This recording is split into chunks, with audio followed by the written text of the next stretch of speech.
Okay. Because we have some new updates regarding 500 million.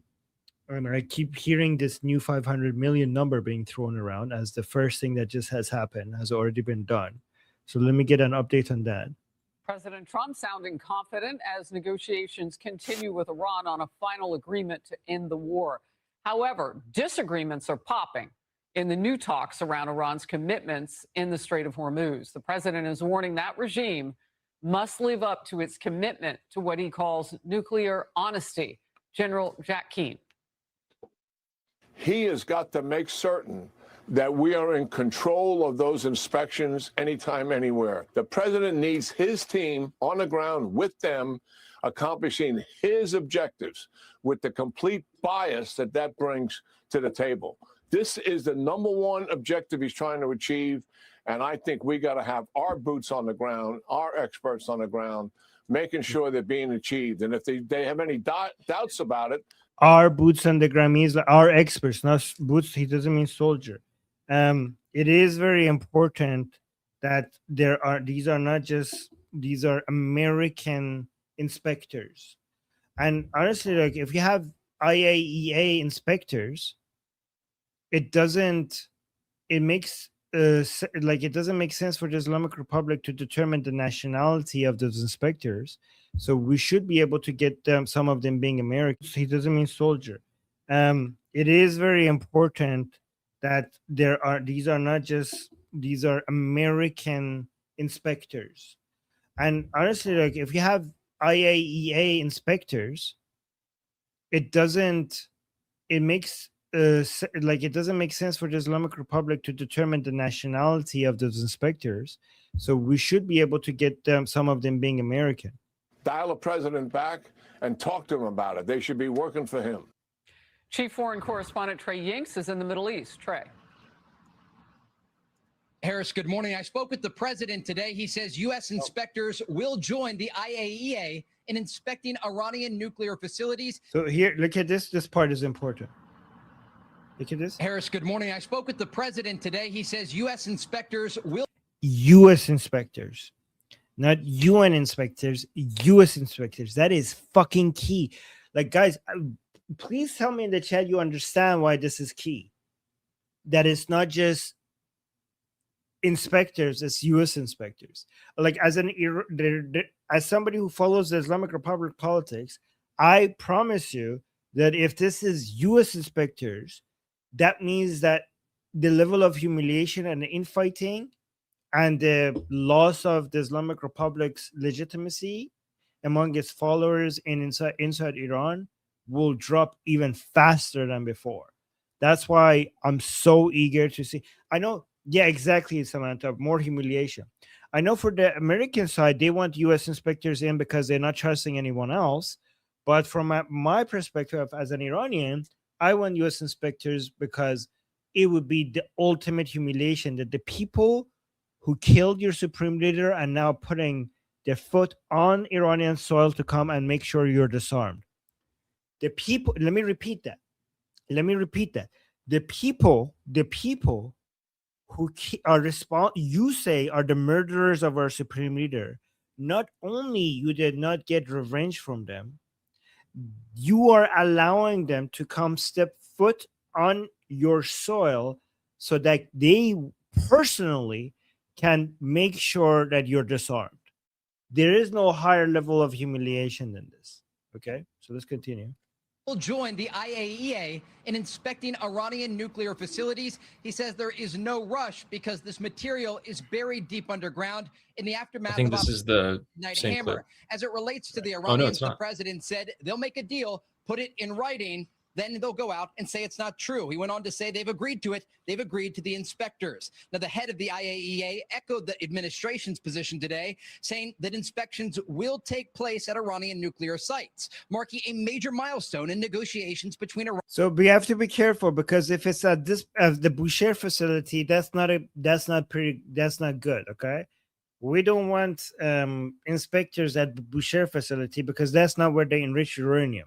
That's when they enrich. That's where they're supposed to at least turn the enriched uranium into electricity, which makes it a not important place. We want inspectors at Isfahan, Natanz, and Fordo, and every fucking other place. Surprise inspections with no notification and unlimited access to anywhere in Iran. That's what we want. Will take place. Guys, these are the conversation that you're going to be hearing more about in the, later, right? But I'm telling you right now, okay? This is what you should be asking for.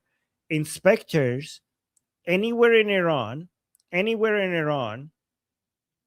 without notice, without limitation of access. That means that they should be able to come and check every military facility anywhere in Iran immediately. They should be able to come look up the supreme leader's butthole without notice if they want to. That's what they should be. That's the level of access that they need. All right. And the way that we Iranian actually nuclear- found out about some of these nuclear sites before was just by intel that we would have gotten from Mossad and other agents. That's actually how we found out about. I think it was either Natanz or Ford or Isfahan. It was one of those. We actually found out about that through intel, and then we were like, "Hey, let's go check that." The UN was like, "Let's go check that," and Islamic Republic was like, "Fuck no." So whenever we want, wherever we want, as much as we want, it'd be great. Before they were like, okay, the Islamic Republic was like, IAEA, you can come for 1 hour and inspect this area of this facility, and we will accompany you while we're walking with you. That was it. That was all they could do, which was nothing. Wait, can I respond to this? Okay, so this guy is saying به تخمم خامنه‌ای فقط جوان شد، نظام هم پول گرفته، هم در قدرت خواهد ماند.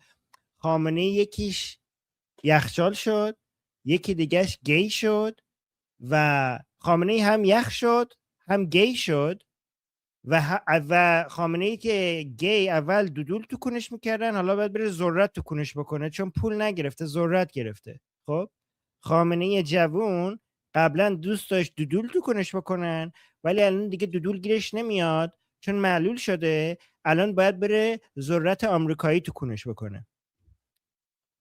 تخم گندم ما رو بخور. آره. Sorry, that was a pro-regime person I had to answer. Okay, let's continue. Nuclear sites, marking a major milestone in negotiations between Iran and the United States.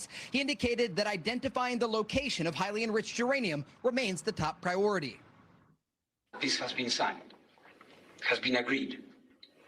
Paragraph 8 of this Memorandum of Understanding says explicitly that the nuclear activities that are going to be carried out with regards to the nuclear material facilities and will be supervised by the IAEA in all letters. While the timeline is unclear, this statement shows that while Iran says one thing publicly, there are clear agreements behind the scenes. Now, the president's remarks come as more vessels are passing through the Strait of Hormuz. With millions of barrels of crude oil exiting the Persian Gulf each day, the ceasefire on this front appears to be making steady progress. In terms of sanctions relief for Iran, President Trump posted to Truth Social today, saying in part, we will be releasing some of their money that is totally controlled by us to our farmers and ranchers for the purchase of corn, wheat, soybeans, and more. Food is desperately needed in Iran, and we will be purchasing it for them exclusively from the United States. Now, the president indicated to Fox News that an estimated $500 million worth of goods will be purchased. This comes as Secretary of State Marco Rubio is in the Middle East for meetings about the agreement and the path forward. He said this on Tuesday about Iran. If Iran makes a decision, if its leadership makes a decision that they want to be a country instead of a revolutionary movement that exports terror, they're going to have an opportunity to do incredible things in Iran. I'm not promising you that that's the choice they're going to make. I'm saying if that's the choice that they make, then there will be opportunity. And Harris on this out. By the way, he knows that they're not going to make that choice. Rubio, that's why he's saying if. He's saying if. Outstanding issue He's like, man, of this Lebanon is so yesterday. stupid. Marco, come be the president. Exactly. And Harris, on this outstanding issue of Lebanon, yesterday in Washington, there were a fifth round of direct talks between the Israeli and Lebanese governments aimed at normalizing ties between the two countries and disarming Hezbollah. Harris? I mean, if Lebanon could have disarmed, I mean, if they could really disarm Hezbollah, they would have done it by now. They've wanted to talk to Yeah. Israel. You told us that first. It's been 3 or 4 weeks. Guys, let's not allow the strongest army in the Middle East attack Hezbollah and destroy them and humiliate them and contain that threat. Let's instead keep talking to a much weaker army of Lebanon and let them do it instead. That seems like a great idea. Ago, you broke. Harris? You know, I bet you there are so many Lebanese people. You know, I don't know this, but I kind of do know this, that there are a lot of Lebanese people who are like, please, IDF, don't leave Lebanon. Please finish the job with Hezbollah. Please don't leave Lebanon until you're done with this. I wouldn't be surprised if that's the case. I mean, if Lebanon could have disarmed, I mean, if they could really disarm Hezbollah, they would have done it by now. They've wanted to talk to Israel. You told us that first. It's been 3 or 4 weeks ago.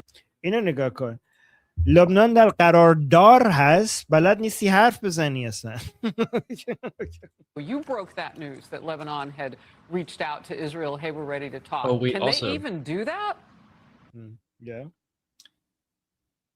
آمریکا که با حزب الله جنگ نمیکنه که اسرائیل داره با لبنان و حزب الله جنگ میکنه و اسرائیل هم توی این قرارداد نیست عزیزم. یعنی هیچ کاری که آمریکایی‌ها میکنن اصلا ربطی به حزب الله نداره. میتونن به اسرائیل بگن که مثلا کمتر بزن، اونم کمتر میزنن، ولی هی میزنن. مثلا نخوندی، برو بخونی قرارداد اول، اون اولین نقطه رو که نوشتن رو بخون، اون وقت بیا برگرد بگو. Yeah, true. Lebanon had reached out to Israel. Hey, we're ready to talk. Can they even do that? Nope. This is a great question. And what the Trump administration is trying to do here is encourage the Lebanese government to use their army and participate in these efforts to disarm Hezbollah because they see it as something that would benefit both Israel and Lebanon. And it's not just in the south of the country, it's in the capital of Beirut, in that southern Dakhla neighborhood. Yeah, it's true. I don't know. Maybe they perceive that as actually taking on Iran, and that would be interesting. Trey, Just get out of the guys. IDF does not need help from the Lebanese army. They don't need help from the Syrian army. Just get out of their fucking way. You know what I think, Ellie? I think if we didn't get in Israel's way, both Hamas and Hezbollah would have been over by now. I think there wouldn't be much left if we just stood out of their fucking way.